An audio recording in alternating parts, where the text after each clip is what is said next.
मित्रांनो, समाधी स्थळाचं जे गेट आहे त्या गेट मधून आता मी पुढे आलेलो आहे आणि इथेच हा मासाहेब जिजाऊच्या समाधीचा परिसर आपल्याला पाहायला मिळतोय.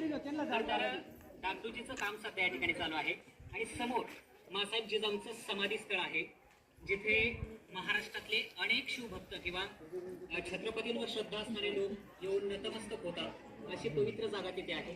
तर आता आपण समाधीचं दर्शन घेण्यासाठी जाणार आहोत. चला तर मग.